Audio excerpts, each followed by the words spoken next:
Hi, good morning. This is Carlos Rodriguez, Chief Executive Officer with the Building Industry Association of Southern California's Baldy chapter. Welcome to our Front Row series. We're delighted to have you here today.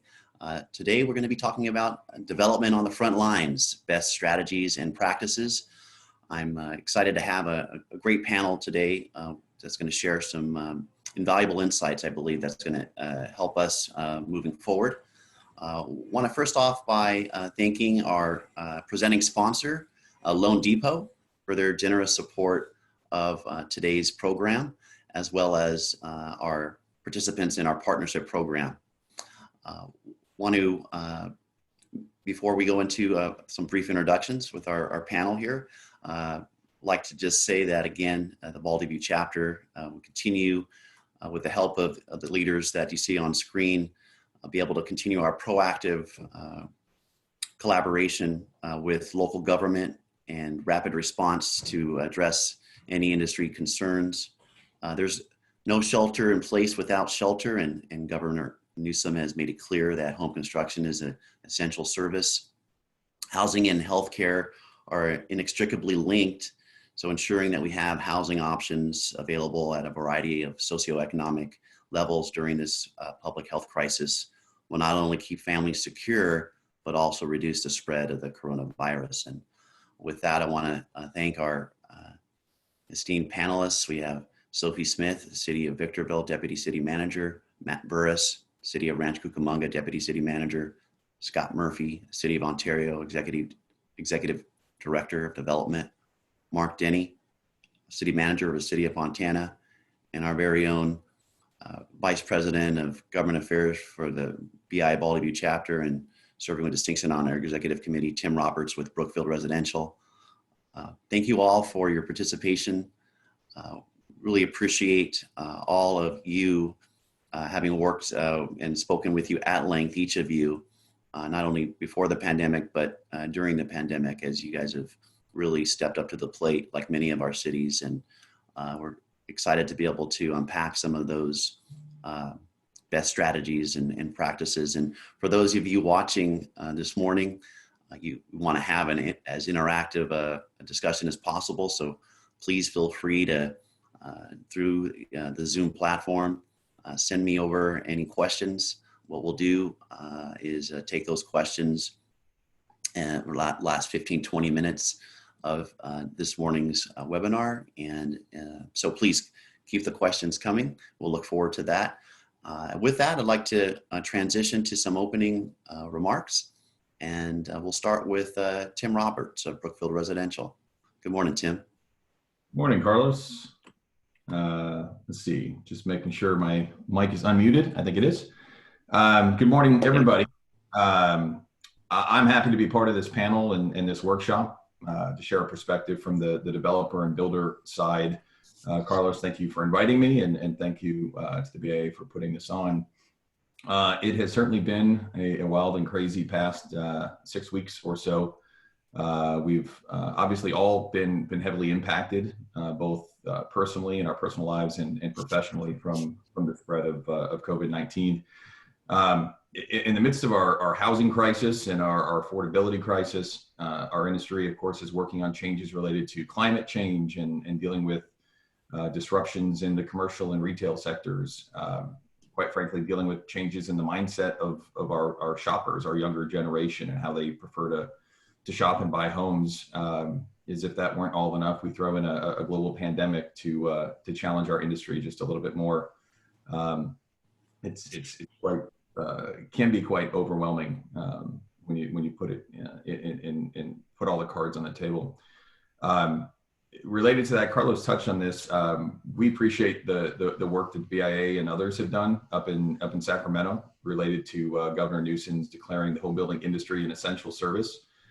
We obviously we're biased, but we obviously think it really is essential. If you look at the impacts to families that are adjusting to stay-at-home orders, or families that are in escrow right now. These families have rental leases that are coming to an end, or they have an existing home that they've sold. They've got a growing or decreasing family size, and they've made their plans, right, to move into a new home, and that home is going to give them security. That's going to give them that shelter, as Carlos mentioned, in the shelter in place. Of course, not to mention the economic impacts of our industry, the jobs that are supported from the industry. It all to us seems pretty essential. I know there's continued work around that issue in various areas around California and Northern California specifically. So we'll continue to do all we can at Brookfield to support those efforts within our industry. At Brookfield, to give you a little perspective, we've had a pretty robust technology mindset in place, kind of well before the healthcare directives and stay-at-home orders went out. For us, the migration to kind of this remote working for our team members has gone pretty well. Out in the field at our project sites, we were pretty quick to implement changes with our team members and contractors to provide gloves and masks, support the increased distancing between workers, to sanitize field offices, and being flexible with how and when people attend and need to attend meeting, and that all still work. All those efforts still continue. Our company, being a builder, had already begun implementing a lot of changes to how home shoppers view and buy our homes. With those changes, those are now proven to be kind of incredibly beneficial to us as a company. Back in 2019, we started rolling out a program called My Time, which allows exclusive unattended access to tour model homes.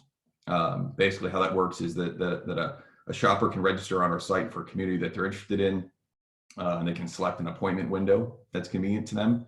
And this includes off-peak hours and evenings when kind of our traditional sales offices have closed. They're sent a registration code, and during that appointment window, they use that code at our smart door locks to gain access. This has been extremely popular. Our numbers for My Time appointments have swelled. And it just kind of gives those families the peace of mind to tour the home, at their pace and at their leisure, and not having to worry about kind of sharing that space with other shoppers. We're also working on other changes, but the big picture look here is that our industry was ripe for disruption well before COVID-19. It was beginning to happen in other foreign markets, but here in the U.S., we've been selling and building homes the same way for many decades. Small changes that companies like ours were working on, as well as some of the changes that are being made within the cities that we build in. We now have this giant stage available to us to roll these changes out. And we think that that's going to be a positive spin from all of this, not to be insensitive to the struggles that families are going through and the impacts on healthcare. But with that, I look forward to being part of the panel and sharing any additional insight. So thank you, Carlos. Thanks, Tim, for those remarks. And we're going to take them in alphabetical order. And so we'll go with our friend Matt Burris, Rancho Cucamonga Deputy City Manager, for your opening remarks. Good morning. Thanks, Carlos. I'm not going to lie, having a last name that starts with the letter B has served me well. So I really appreciate you guys inviting us to join and share what's going on in Rancho Cucamonga.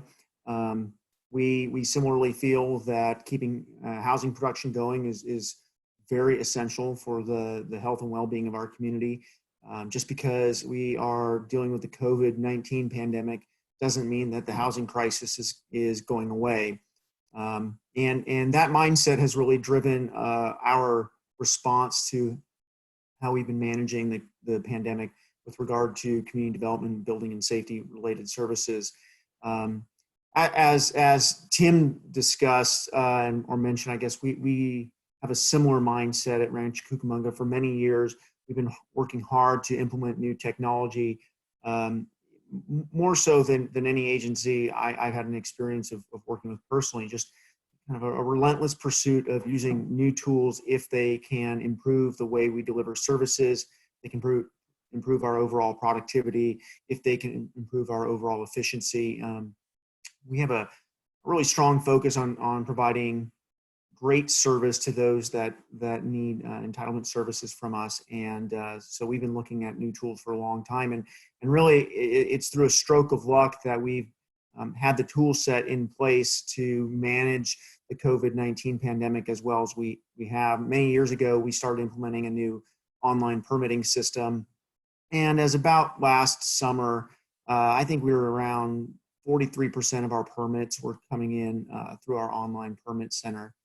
And for a variety of reasons, we weren't seeing more than 50% of our permits come in. And we challenged ourselves to to reach 100% submittal goal by the end of 2019.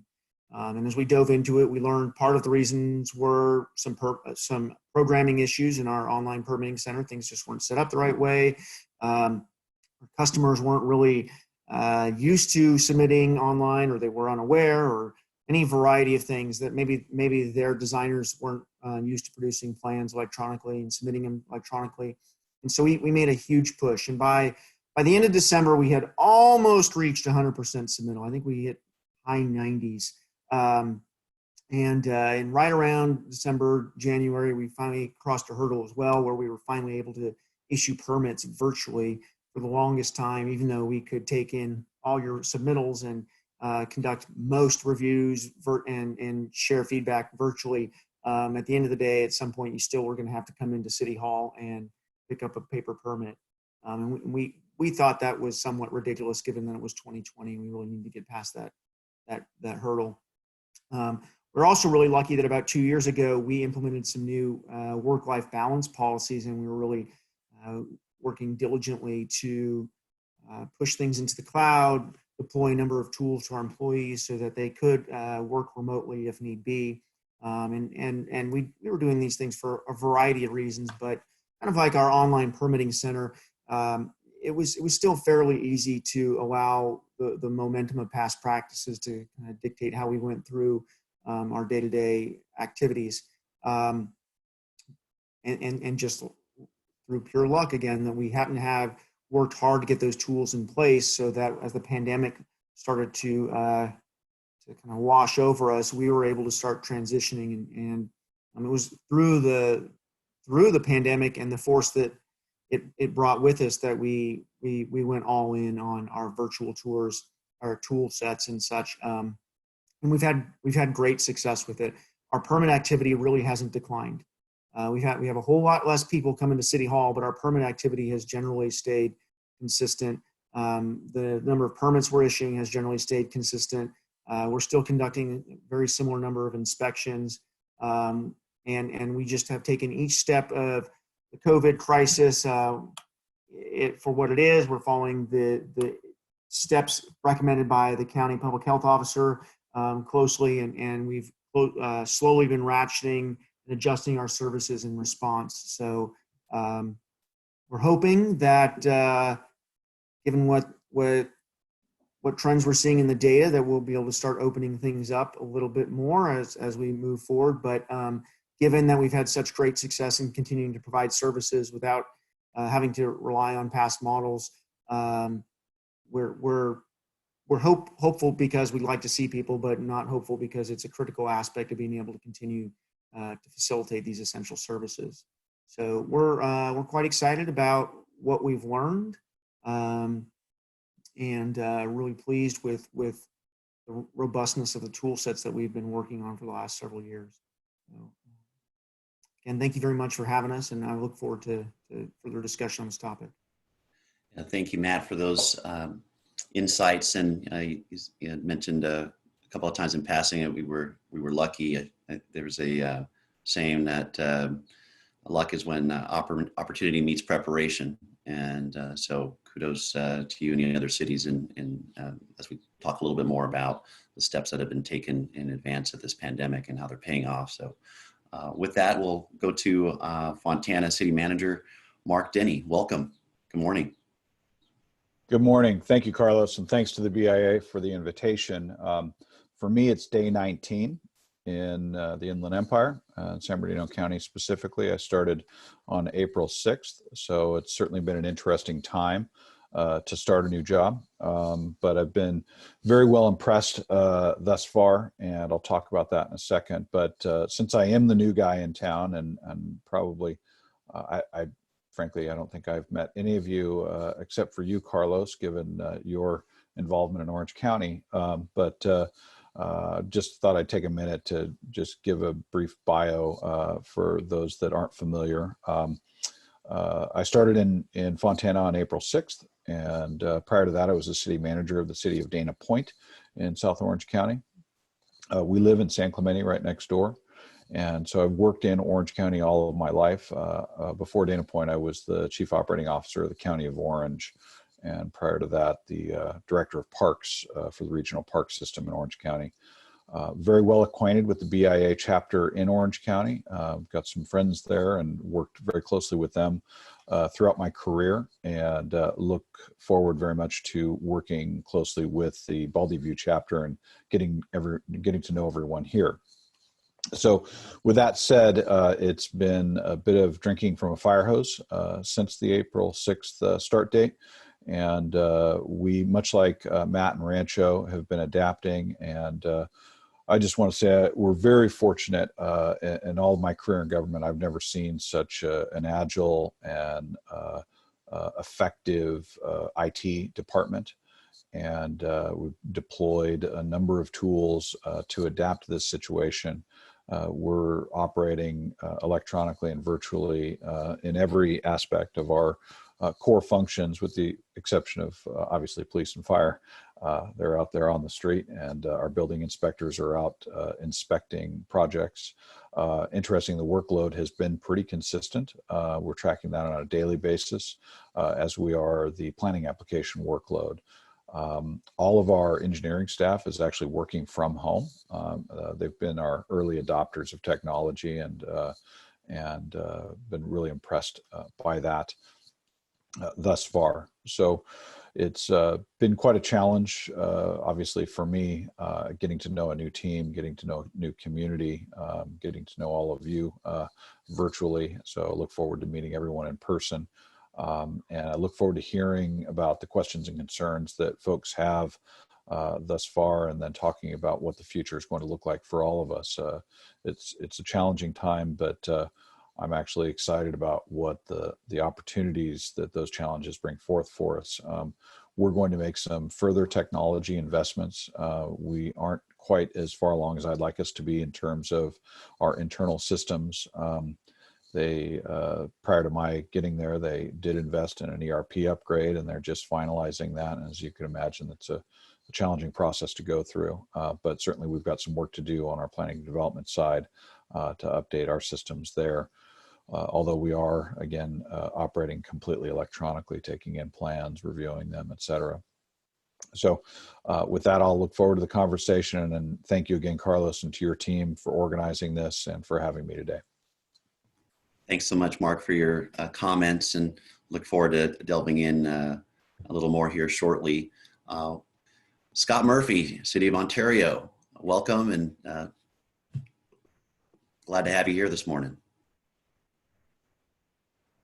Good morning, Carlos, and thank you for the invitation. I think from the City of Ontario's perspective, I would echo a lot of the comments that Matt and Mark and even Tim have made about the importance of development, especially to the City of Ontario. We had a former city manager used to refer to development at what primes the pump that keeps the engine of the city moving. It provides us with an opportunity to do a lot of other things through the development applications that come in.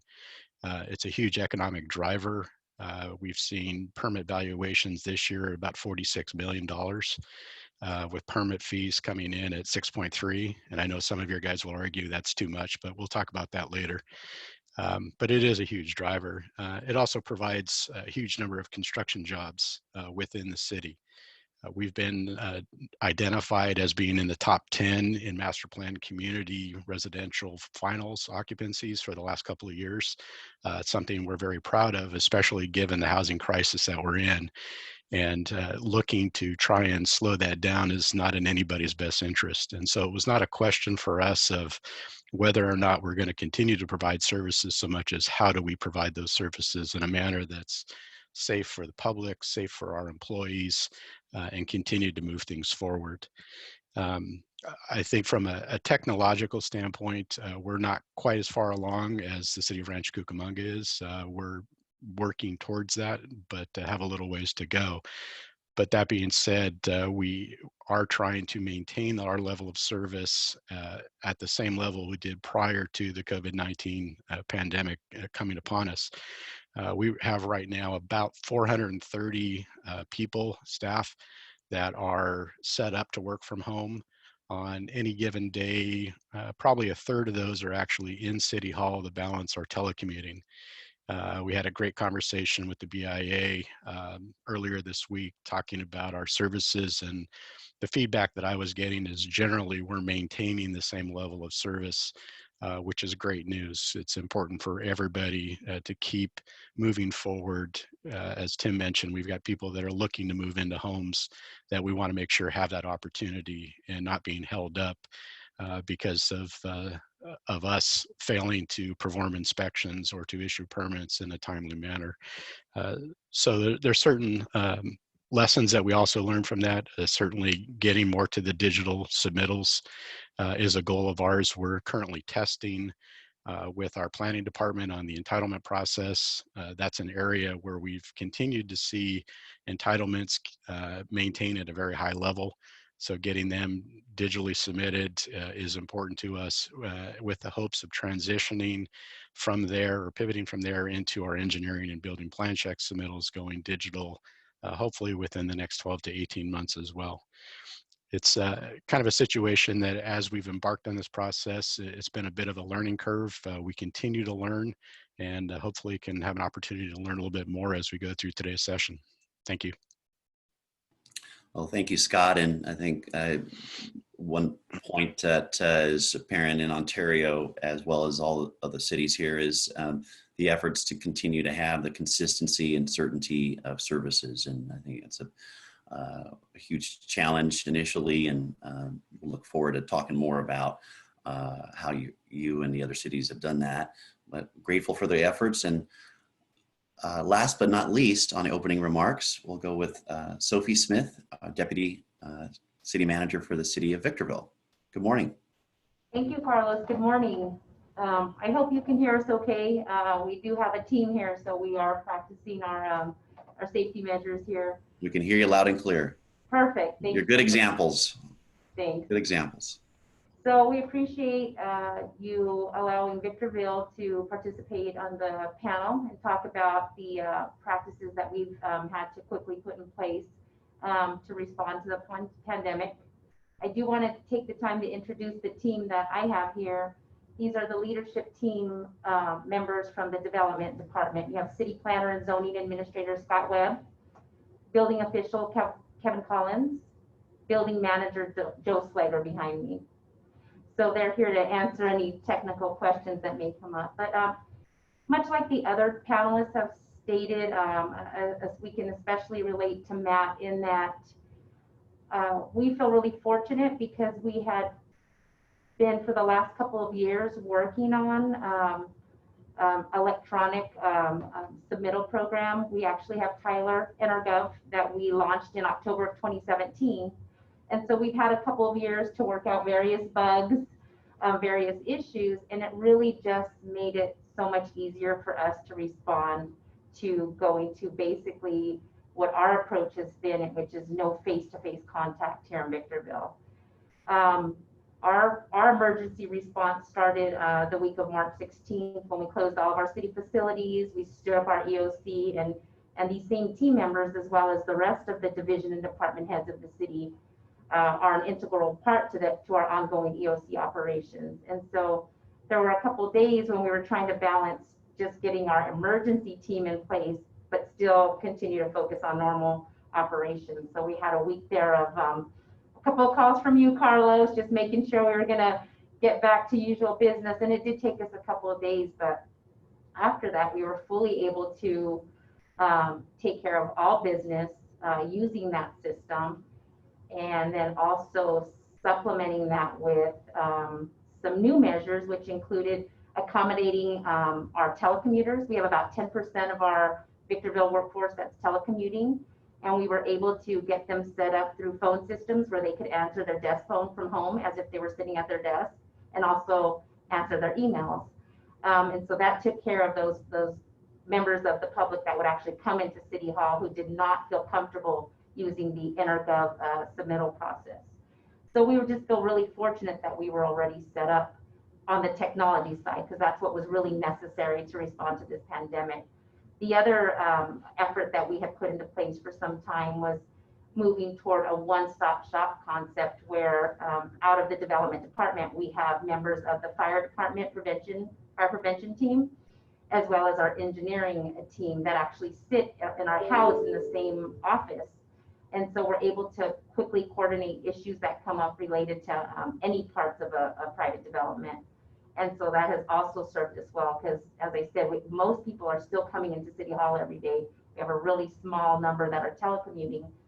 And so by basically eliminating the public contact and all of us practicing our social distancing and other safety measures, we're able to conduct pretty much, all usual business.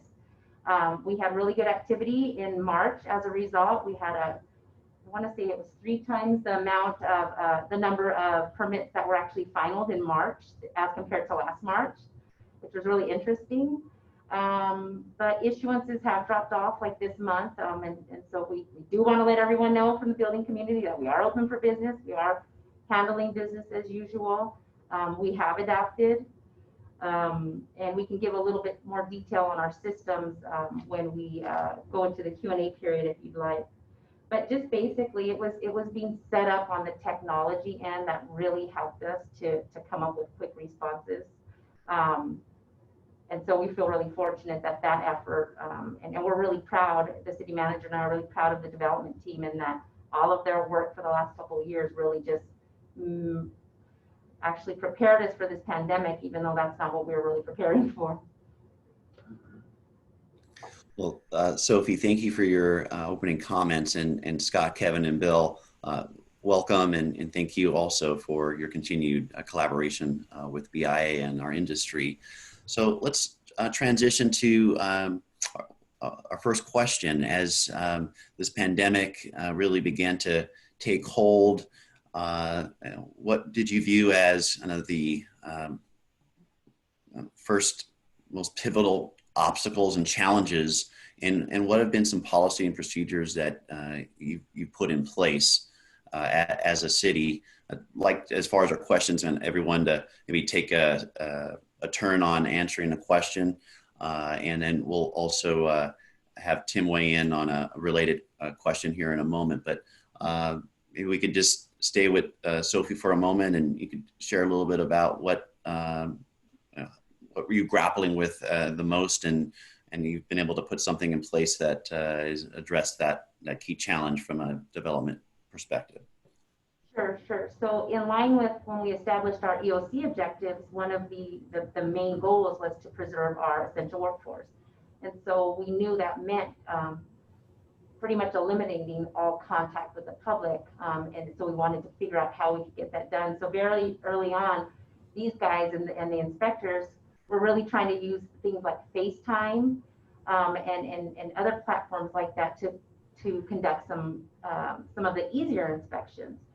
But we ran into challenges with that just because connectivity throughout different parts of the city was a problem, and people would drop off of the calls and everything. And so we tried that the first couple of days, and we are continuing to try that, and it works for the simpler inspections. But then we needed to find a way to address the much more complicated inspections. And so the team came up with a no contact inspection policy, which basically required all the superintendents at the various construction sites to clear the site, to schedule the inspection through our online portal, clear the site when we were expected to come, let the inspector have a no contact inspection.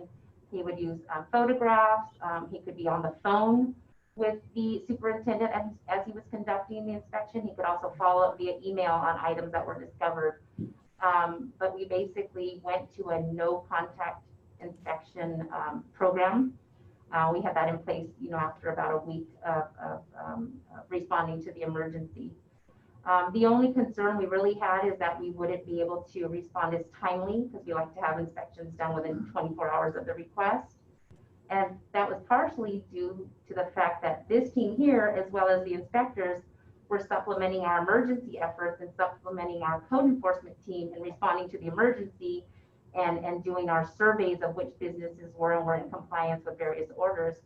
And so we anticipated there might be some slowing down, and there might have been here and there, but we were actually able to manage both tasks pretty well.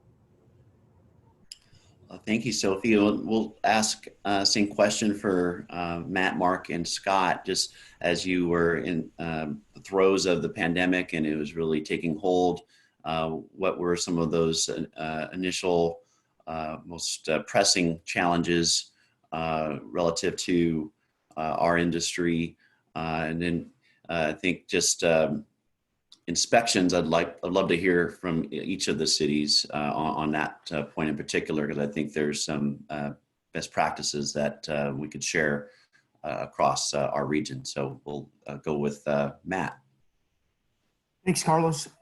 We didn't go as full to no contact as Sophie laid out. We've been asking ourselves repeatedly, how can we still deliver on a particular service and do so in a safe manner? And if we feel like there's something that perhaps is unsafe, then we revisit it. So, for example, on a lot of our new construction sites, just because of the dispersed nature of workers being out there building while inspectors on site, our activities haven't really changed. On the other hand, TIs and room additions and such, where we're working with somebody on an inhabited space, we've really shifted in that case, where a bunch of improvements we've allowed applicants and builders to self-document or self-certify with documentation. So maybe you're doing a bathroom remodel, you take pictures of everything that you've done and then you send them off to us and certify, yeah, look, we've done it all, we're to code, you can see. In some cases, that doesn't quite cut it.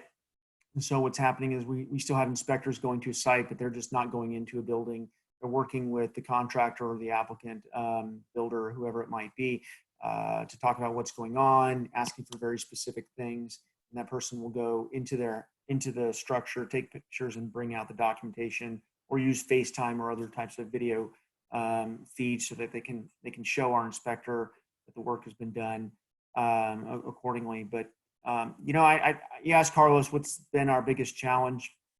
For us, I think one of the biggest challenges that we initially faced as the pandemic came down on us was just a sense of fear amongst both our staff and the public, the development community, just kind of across the board. A lot of people were just really scared about what it meant. And a lot of our efforts were really centered around helping people to understand that everything was going to be okay, that we could take measures to keep everyone safe. We're buying masks, we're giving people all the proper PPE and hand sanitizer and giving direction on how to stay distant from one another. But really at the end of the day, we would still be able to do our job, maybe from our kitchens now, but we'd still be able to do our job, deliver our service and keep construction going. And that was really the only thing that was the thing to worry about. Thanks, Matt. And I would anticipate each city having some nuanced differences. So it's really fascinating to be able to hear some of the similarities and then some of the differences on this question.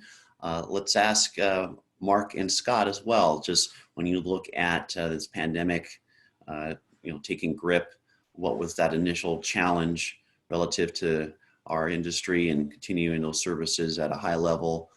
What obstacles did you have to overcome, and what policy did you put in place, and specifically how have you been addressing inspections? We'll go with Scott. I think our approach has been very similar to what Matt just articulated. Is we've kind of separated our inspections into two different categories: those that are new construction, where we don't have occupied structures. It is pretty free flowing. We can maintain our social distancing without too much difficulty, and be able to continue those inspections pretty much as we have even before the pandemic. In the case of occupied structures, we're approaching that much more cautiously. If it's something that can be deferred, we're certainly looking at that. We're, as Matt mentioned, having them document the situation, providing that to the inspectors, and then when this all does clear up, we'll kind of move into the follow-ups, just verifying that everything was in fact completed as needed and can sign off formally on the permits. I think the biggest challenge for us, because we're probably not as far along from the electronic submittal side as the other cities, was, you've got a large number of people coming in and out of City Hall, dropping off plans, picking up plans, pulling permits. How do you continue to do that in a manner to maintain the flow of business. And so we very quickly went to an online appointment scheduler. City Hall is actually locked up tight, but through the online scheduler, we can regulate the number of the public that are coming into our building, set appointments with building, planning, engineering, business license. They can come in, conduct their business, and be on their way while minimizing exposure between the public and our staff. And didn't forget about you, Mark. Same question for you. Yeah, I concur with everything that's been said. PPE was a challenge initially, and making sure that we had the right sort of procedures and direction for the staff as they went out into the field was the immediate concern. As far as I can tell, one of the issues for us is volume. The volume is still pretty high, and so it's a matter of just getting it done has been one of the challenges. And so we're going to be looking at how we can improve our ability to deal with volumes going forward. But I did want to bring up a couple of other points that are not necessarily related to inspection, but on the entitlement side. And it's not necessarily, some of it wasn't related to home building specifically, but I just thought it would be useful for the rest of the folks, the attendees, to hear, which is the initial steps the council took was to align our code with all of the regulatory relief that's taken place from Sacramento. The most simple example anecdote that I give is, ABC has relaxed significantly their regulations, particularly on on-sale, on-premise consumption sales. And so now they're doing, takeout cocktails at restaurants.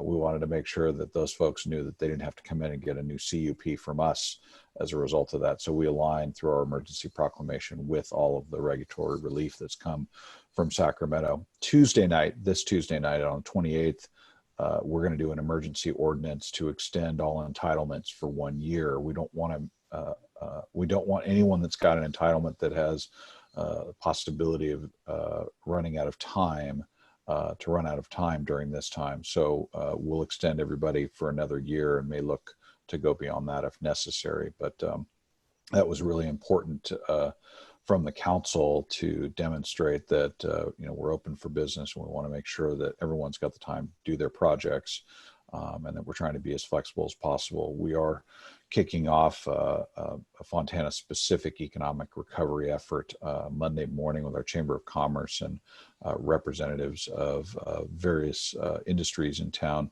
to talk about what steps we can take on a going forward basis to continue to provide support and services necessary, particularly as we look at things reopening and getting back to hopefully closer to normal. So stand by for that. And I wouldn't doubt, Carlos, if you and your staff get a call here shortly to be a part of that process. Well, absolutely. Breaking news here on the front row as we hear about entitlements being extended for 1 year. And I know how competitive our cities are. So do I hear 18 months from any? So we'll have to see how that trend moves forward. But we're grateful for that step, and certainly we're supportive of that, and grateful for discussions leading up to that. So Tim, you hear about the breaking news here. That's good for us, and hearing about the other efforts from our friends at the various cities. Share a little bit about your perspective on some ways you think that cities and agencies have adapted and have helped building move forward, and some of the things that could still be done. Yeah, Mark, that's great. The city of Fontana is taking that step, and certainly would encourage that to be considered throughout all the service area. It's definitely something that impacts our side of the business, and when we've got a clock ticking and we've got deadlines coming up, while still trying to adjust ourselves. It's just the same as everybody else, with shifted work balances, with increased demands from us as far as parents and homeschool teachers now, things like that, as well as the restrictions on getting in for appointments. So anyway, I think that's great. From the feedback that I've gotten from the experience that I've had both at Brookfield, as well as the feedback I've gotten from some of my colleagues at the different builders working within different cities, there's been a generally a spirit of cooperation and collaboration that we've had from the cities, and we want to really extend our thanks and appreciation for that. I don't think anybody could have predicted, even if there were emergency plans in place, and I know that anybody could have predicted the swiftness and the change that this rolled upon all of us. So the fact that maybe things weren't in place as well as we all, in hindsight, wish they would have been, I don't think that takes away from the fact that we're all trying to solve this together. The level of cooperation that we're getting from changes and inspections, but the willingness to all commit to keeping our industry moving and keeping families moving into their homes has been really appreciated. We've seen things, as Scott mentioned, the City of Ontario online appointment scheduler has been helpful, as well as a quick shift in trying to adapt to more digital submittals. I know that I've heard that there are, in situations where paper submittals are still necessary, there's been some logistics set up to allow paper submittals to go into a particular space and kind of sit there for 48 to 72 hours to kind of quarantine their papers. Of course, that puts a stress on the timeline that we developers and builders push for, but certainly understand that we got to keep everybody safe and the passage of potential infections down. So just examples like that to where people are finding solutions, even short-term solutions to bigger problems. We appreciate that. Certainly, all of the modification to inspections have been very much appreciated, and as I mentioned, just the willingness to keep those final inspections going, the C of O's going. It's great. I would touch on things that could still be done, and I think these may seem obvious to everybody based on the forward thinking that city councils and city managers and development directors are already taking. But if we could, if we're anticipating and thinking about, not necessarily assuming it's happened, but participating or planning for the potential economic impacts that could last from this virus. I think we were all around for the last recession, 2007 through 2010. Things like fee increases that are upcoming, implementation of the new building code as an example, how the Senate Bill 743 and the implementation of VMT within entitlements, how those are being rolled out. Those are obviously going to have big impacts to the cost to our side of the business and how to deliver home, as well as timing for the entitlement perspective. So not that this is the top priority, of course, keeping staff safe and keeping current operations moving is the top priority. But as the dust settles, as we all settle into revised work schedules and things like that, if that could just be the next thing or one of the next thing that the cities we work in are thinking about, there will be or may be those requests coming from our side of the industry soon on impacts from delaying or deferring fees. I know just the end of last year, City of Ontario worked with the development industry or the building industry to allow impact fees to be paid at C of O instead of permit. Those things go a long way in helping the cash flow side of our business. And if I could encourage or recommend or ask from Brookfield and our colleagues and peers, cities to be considering those things in ways that we can all help recover economically from this. You can see why he's our VP of Government Affairs from our executive committee. I think the most pressing issue between now and July, as we're already in conversations with each city about the VMT implementation. So we'll look forward to figuring out together vehicle miles traveled reductions and that mandate. Also, we're grateful that all the cities participating today have embraced in the past and are looking to dust off the policy of payment of fees at certificate of occupancy. So we're grateful that we have receptive cities here, and I think you all said there, Tim, as to kind of our rallying cry these days are from an economic recovery perspective to be looking at those type of reforms. Want to remind everyone as we're nearing the last 15 minutes or so of our time together, if you have any questions, please, from an audience standpoint, shoot them over to the Q&A box, and we'll look forward to those. I want to shift back to our city panelists and just lessons learned as we are going through this extraordinary, in many ways unprecedented crisis together. The lessons learned, and what do you think would be the new normal occurring within interaction of staff and applicants? And what do you think as you've gone through addressing the obstacles to each of your cities could be something that stays the course, that stays as part of the standard practice? I know I didn't even know what Zoom was 2 months ago. Now I'm on a webinar.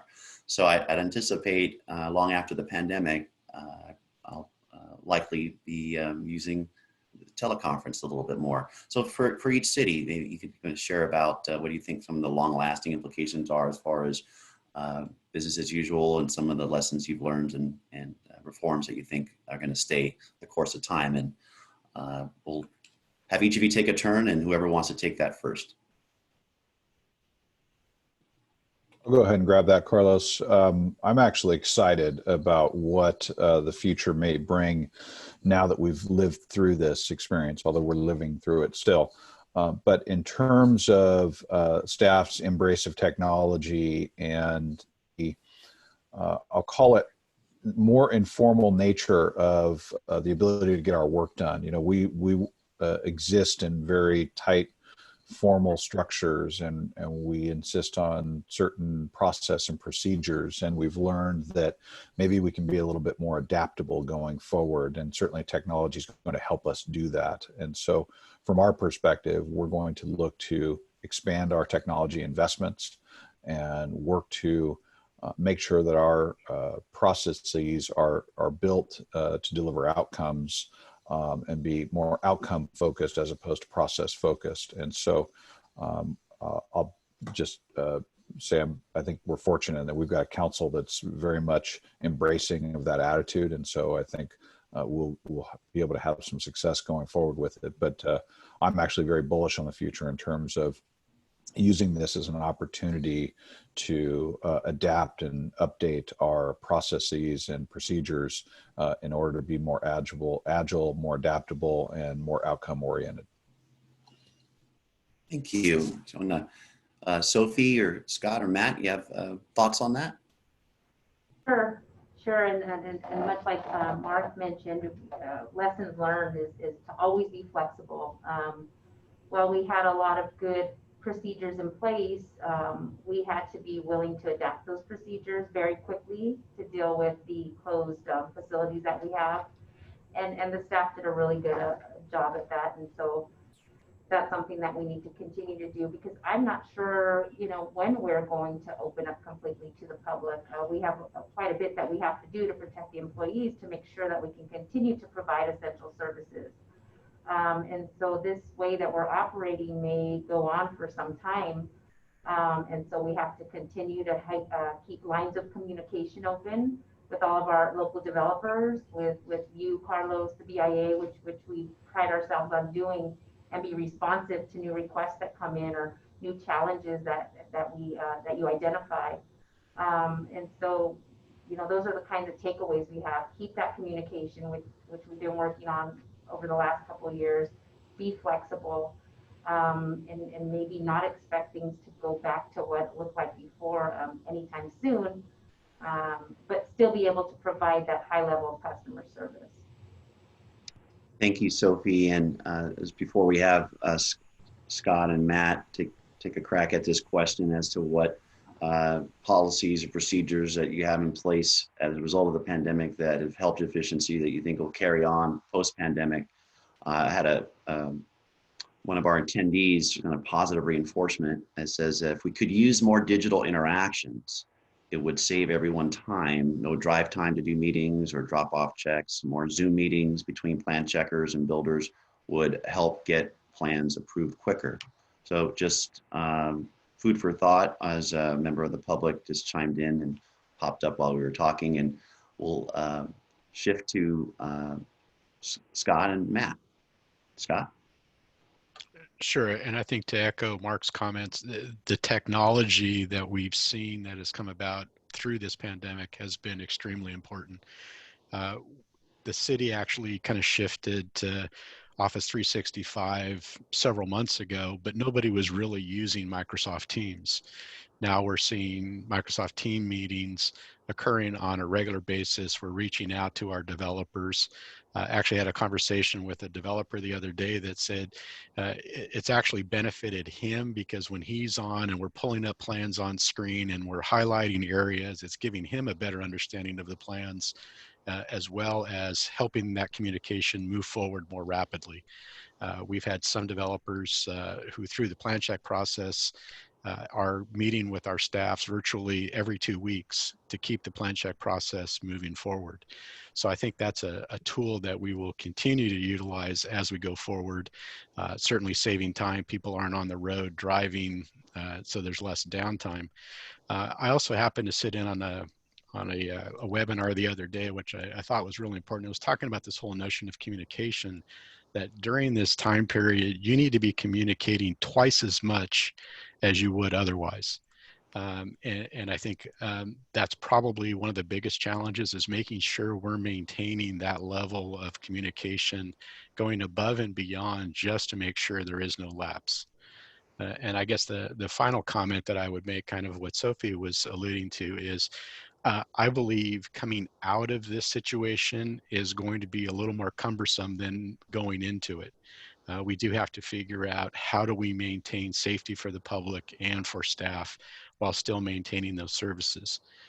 Easy to jump in, set up appointments, but as we start opening things back up, what does that look like? And I think that's where it's going to take, again, that communication aspect between us, the building industry, other developers, to make sure that all those lines of communication are up and running. Thank you, Scott. Matt, your thoughts? I think everybody's brought up some good points. Our take is that it will probably be a while before we really know what the new normal is. Various models say, hey, by summer we might be through all this, or maybe by next fall we're in another version, and none of us really know what the future holds. But like so many of the panelists have mentioned, there are some great outcomes that we have been experiencing. We have found that this is a way of providing better service. Some of these tools provide better service to our applicants. Just like everybody was saying, it's preventing them from having to spend a bunch of time driving to go from one side of Southern California to another just to meet in person. Similarly, it's allowing our staff to spend less time commuting. But we're finding that there are many efficiencies that we're experiencing as well. So many things we've discussed, we can't put some of those genies back in the bottle, and I don't think we want to put some of them back in the bottle either. I would imagine that as we come out of this, we will have certain employees that will have a permanently modified work schedule where they're spending a couple of days at home. So for example, we found that some of our plan checkers, that when they're working from home a couple of days, they're just cranking through plans. They're still spending maybe the same amount of time to get those plans done because there's just kind of a fixed amount of work to do, but they're getting them done quicker because they're not being interrupted multiple times throughout the day. When they're sequestered like that and just focused on their work, they're able to crank through it. We're seeing some of the same types of things with our design engineers and our planning staff as well. And honestly, I do not want to put those genies back in the bottle. I want my team to be able to work more efficiently. I want them to be able to turn things around more quickly. It benefits everybody in the end. So where the dust settles and what it looks like, not exactly sure, but I don't want to let go of any of these efficiency improvements we've realized. Well, yeah, certainly the productivity, as you were saying, they're kind of they're at home and cranking workload out. I know personally, residing in Yorba Linda, and our office is located in Rancho Cucamonga, and that commute time is now in front of the computer time. So at least almost a couple hours more a day, albeit made a lot of calls while I was on the road. Made it a point to try to maximize that time. But nonetheless, as we're concluding here in our last few moments and having some parting comments, I'd like to tee up your final remarks with from a positive standpoint. And so, Matt, you had actually suggested this question: as we move out of the pandemic, what are you most excited about? So maybe we can have everyone conclude on that note with that as part of your final comments. What are you most excited about moving forward? And then I'll close and bid you farewell. So Matt. Thanks, Carlos. Well, I alluded to some of that a moment ago. I'm sorry I let part of that cat out of the bag. I'm very excited about how much more efficient some of our services are becoming, just because we have new tools and we're learning to use them. And just like Scott was saying, we had a Microsoft Teams, and it was great. We had this little bauble and nobody used it. Now it's a fantastic tool, and we're communicating better. I think the thing I am most excited about is that my various community development departments are working together so much better now. They were a good team to start with, but this particular crisis is bringing people together in ways that I would have never imagined.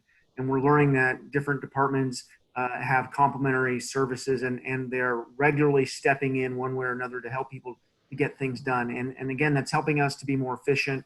It's helping us to get things done more quickly and turn them around quickly. And I really am excited about how, as we come through this in Rancho, the community development departments will be a more integrated community development team. It'll just, at the end of the day, it will be better for everybody who's involved on the private and public side. We'll just have a much more effective team and do a better job at delivering great places. Thanks, Matt. Sophie, what are your, take a moment to share a little bit about what you're most excited about. Yeah, I echo Matt's comments where we have learned some additional efficiencies. Our team continues to work well together in our one-stop shop setup that we have. And, you know, overall, this having to adapt to working under these circumstances have really just created a learning opportunity. So it just gives us another chance to take a look at what was working well, what we can do better, we can be more efficient on. And so if we take it as a learning opportunity, then we're definitely going to have some improvements to processes and procedures that are going to come out of this. So kind of making lemon out of the lemonade that we got with the pandemic, just trying to look for ways to improve because of this. Yeah, I think definitely that lemonade out of lemons has been the mantra for many.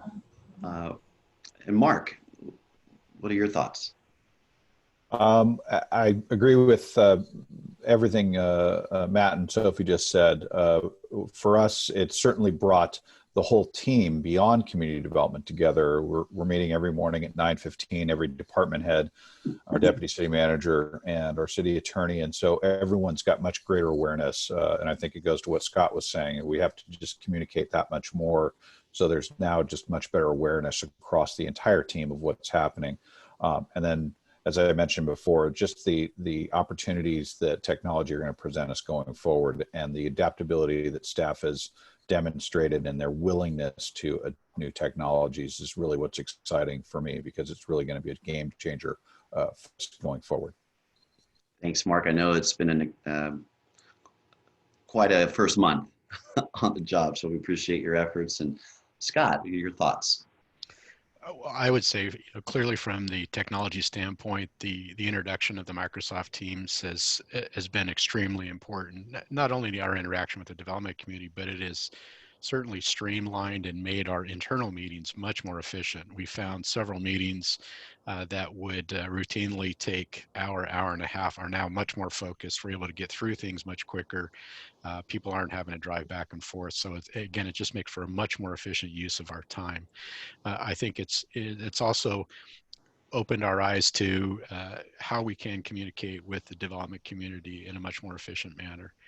And I think finally, the electronic digital submittals, while all of us were looking forward to that, it's kind of given us a kick in the fanny to really expedite those things and push those things forward at a much faster rate to get them online, to get them operational, and so that our entire community development agency is functioning digitally rather than relying on the paper copies. So I'm looking forward to implementing that and getting that out to everybody.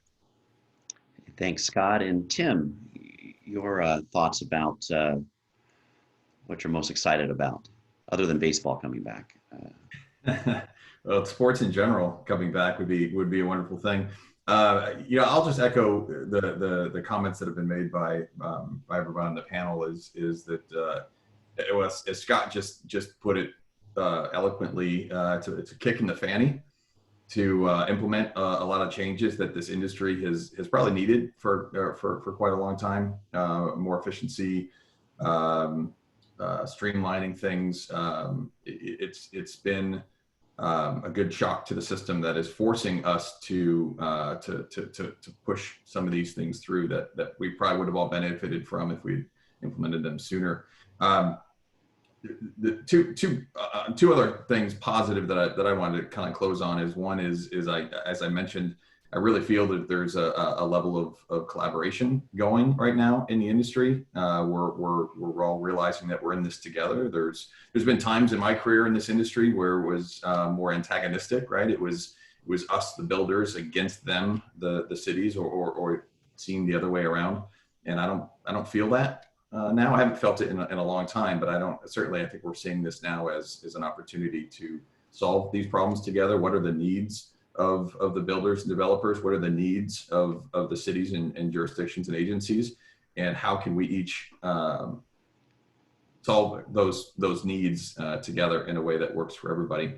And the last thing I want to point out is from Brookfield's perspective, when the pandemic hit March, our traffic numbers have gone down quite a bit. We are operating on an appointment only basis at our sales offices and in our model homes.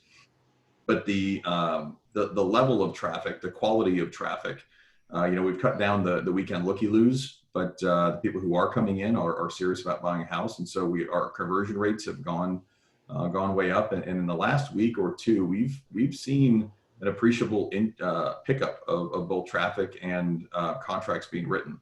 So there is, I think, light at the end of the tunnel. I think we're all kind of settling in to this current state of new normal, and people are getting through the panic and getting adjusted to homeschooling and working from home and things like that. And they're getting back to their priorities, and buying a house is a priority for a lot of people. So we're encouraged by the uptick that we've seen in the last couple of weeks, and we're encouraged that this is going to continue. So thank you, Tim. And I think I'm most excited about the can-do attitude that's evident by the cities on today's panel and those that I'm privileged to work with every day. I think where you light a candle, you don't curse the darkness, and we're trying to see things of the glass half full as much as possible and move things forward. I think we're optimistic that things are going to get back to normal sooner rather than later, and there's a lot of lessons learned that are going to apply afterwards. So I want to thank all the panelists here today, Tim Roberts, Matt Burris, Mark Denny, Scott Murphy, Sophie Smith, as well as her team, Scott, Kevin, Bill. Thank you for participating today. I want to also thank the generous support of Loan Depot as our presenting sponsor for today's Development on the Frontlines, Best Strategies and Practices, part of our Front Row webinar series. At BI Southern California, we continue to say thank you to our members, also to our partner cities, water district, school districts, fire districts, the state legislature, the federal legislature, as we're all working together to move the American dream of homeownership, keep it live and well here in the Golden State. So we'll look forward to seeing you all on the next Front Row series. Please keep an eye on biabill.com for updates on the latest actions throughout our association. And for now, wishing you all good health, safety, and God bless you. Thank you so much. Have a great day.